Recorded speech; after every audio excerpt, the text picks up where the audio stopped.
Welcome to White Paper Podcasts, where our hosts Heather and Andre discuss a wide variety of informational sources, making them easy to understand through an informative and entertaining format.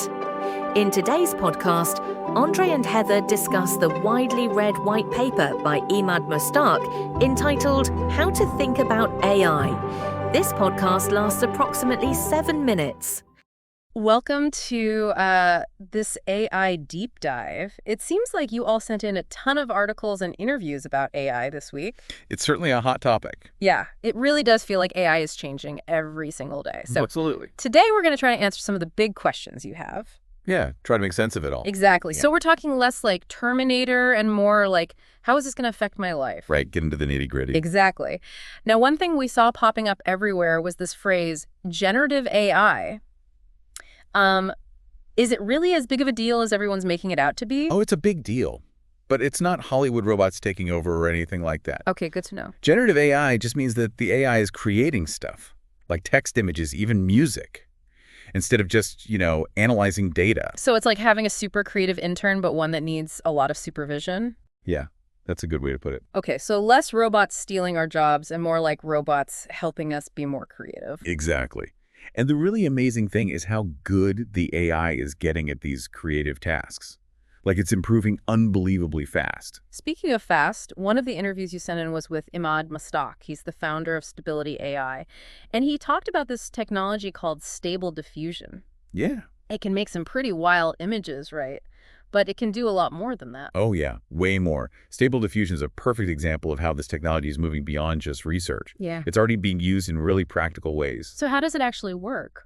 Basically, it's fed huge amounts of data, like visual information from medical scans, and it learns to recognize patterns that humans might miss. So it's like giving a doctor a superpower. Kind of. Earlier diagnosis means more treatment options, which is obviously a good thing. Absolutely. And it's not just limited to medicine either, right? Right. This technology can be used in so many different fields. It's pretty incredible when you think about it. But all this talk about AI's capabilities makes me wonder about our own jobs. One article mentioned that millions of jobs could be lost due to AI automation. Is it time to start panicking? Well, it's natural to be concerned, but history has shown us that new technologies often create more jobs than they eliminate. They just might be jobs we haven't even thought of yet. That's a good point. And Mostaque actually argues that AI will actually make us more productive, not less. He uses the term force multiplier. What does that even mean? Okay, so think about it this way. Calculators didn't replace mathematicians. They just made them more efficient. AI can be like that calculator. It can take care of the boring, repetitive tasks, which frees us humans up to do more interesting and creative work. So it's like AI is taking on the role of the assistant. Right. And that allows us to focus on the things that humans are uniquely good at. So instead of replacing us, it's more about AI changing how we work. Exactly. It's up to us to adapt and figure out how to best use these new tools to our advantage. It's definitely going to take some getting used to, that's for sure. It definitely will. But it's interesting. This idea of AI as a partner actually ties into another concept that came up in the research this week, the idea of centaurs. Centaurs, like the mythical creature. Exactly. Well, not exactly. I mean, nobody's suggesting we're all going to turn into half-horse hybrids. Okay, good, because I don't think my office chair can handle that. Right. But think about it like this. A centaur chess player. It's not a human versus a computer. It's a human and AI working together as one. Oh, yeah, I've heard of that. So like using the best of both worlds. Exactly. See, humans are good at strategy, creativity, intuition, that kind of stuff.